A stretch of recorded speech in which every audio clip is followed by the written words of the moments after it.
Hi everyone, my name is Idil and welcome to my kitchen. In this video we are going to make mantı, which is basically Turkish dumplings. This is a food that we grew up with. It's very famous here in Turkey. It's quite easy to make and it's super delicious. So what I'm going to do first is I'm going to prepare the dough, and here I have a cup and a half of flour. I'm simply transferring it to my stand mixer. I'm going to add some salt, 1 egg. So this dough is very similar to a pasta dough, but we also add in some water, and I'm adding about, I'll say 80 milliliters of water. And I'm going to let my stand magic do the work. I'm going to knead the dough for about 8 minutes until everything comes together and the dough gains some elasticity. So in about like 7-8 minutes it will be ready to go.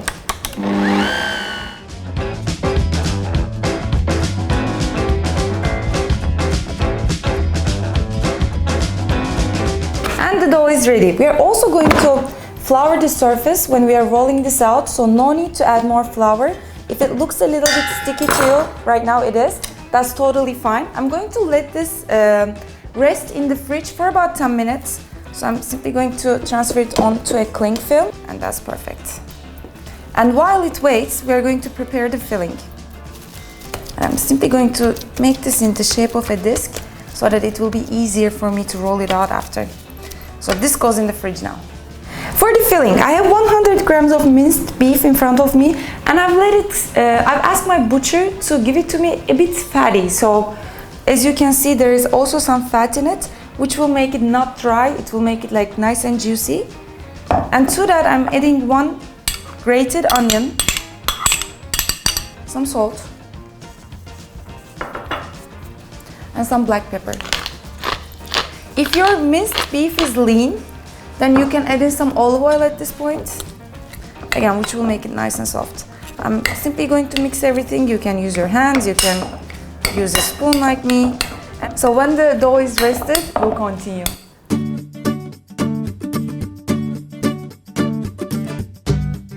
The dough waited in the fridge for about 15 minutes, and I've lightly floured a surface. I'm using a silpat to do this. I find it very easy. And on top it will need some flour as well. And now what I'm going to do is I'm going to simply roll it out, and some more flour on my rolling pin. And I want it nice and thin.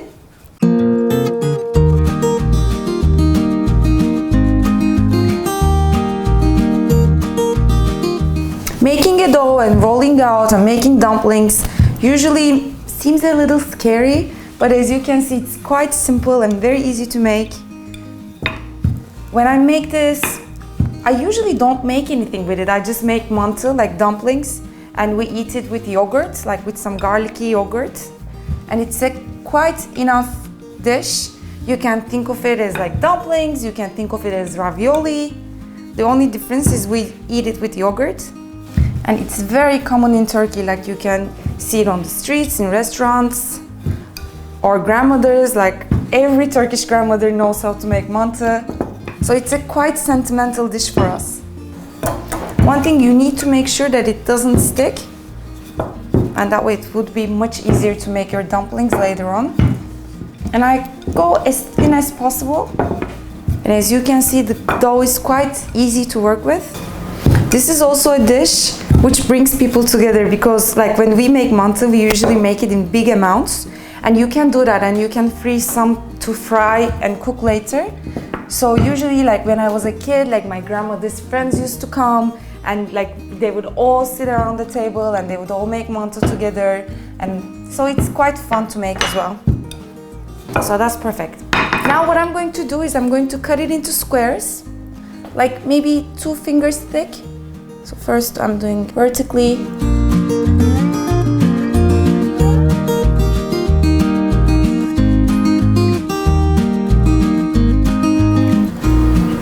And it's a dish that's mostly boiled in salted water, like pasta, but today we're going to fry it. So we are going to make Bodrum mantı, which is a specific recipe for the southwest side of Turkey. There's a city called Bodrum, it's beautiful.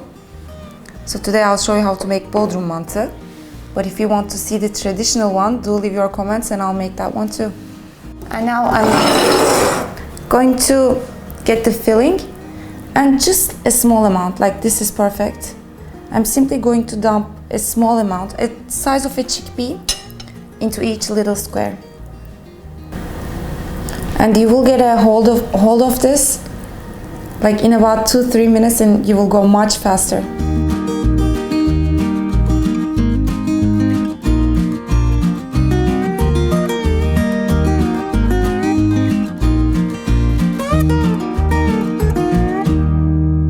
And once you have your filling in, what you're going to do is your hands need to be a little bit of wet, like not a lot, but a little bit, so that it sticks. You take from both edges, seal it, take the other two, seal it, and there you have it. A small dumpling. So now I'm going to do the same for all of my squares, and then it will be time to fry them.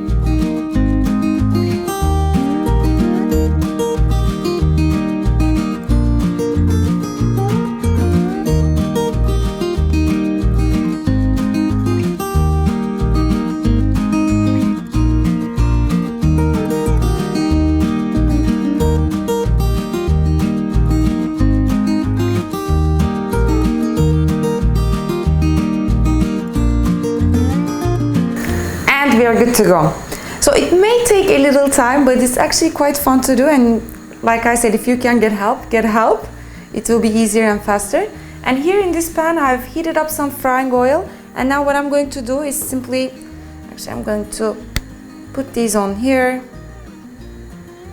and simply going to drop them into the frying oil, and I'm going to let them be in the oil for about 3-4 minutes. I want the minced beef to cook as well as the dough, so do control the heat.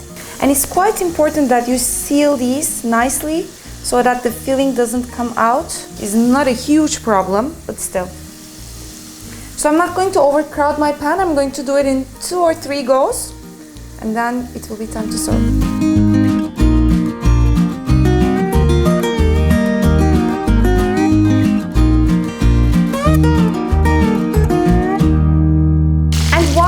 Mantis are frying up, what I'm going to do is I'm going to take a knob of butter, melt it.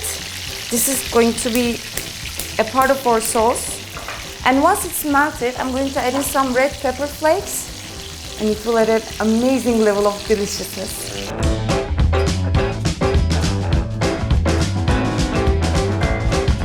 The first batch is ready. I'm going to transfer them on top of parchment paper. Oh, smells so good, so good.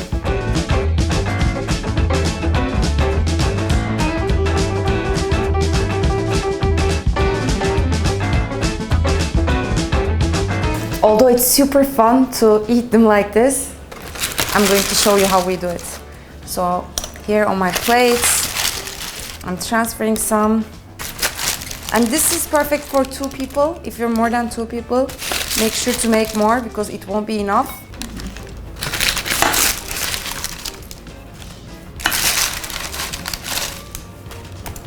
And I'm putting some yogurt with garlic. You can basically put 1 minced garlic into 1 cup yogurt. That's the way I use it. If you like it more garlicky, of course you can add in more. And that beautiful butter that we melted up and flavored with some red pepper flakes. And that's it. Simple as that. Ooh, I'm so excited to be eating this. Let's give it a taste now. And we always eat it with a spoon, not with a fork, always with spoon. So I'm taking 1. It's perfect. All in all, a perfect Turkish dish. You might find it weird that we eat it with yogurt, but do try. As you know, yogurt is a natural probiotic, so it's obviously very good for you. And if you do try, don't forget to leave your comments down below. I share a lot of easy breezy Mediterranean recipes, mostly Turkish, so don't forget to subscribe to learn more about our culture and food. Hope to see you next time. Bye bye.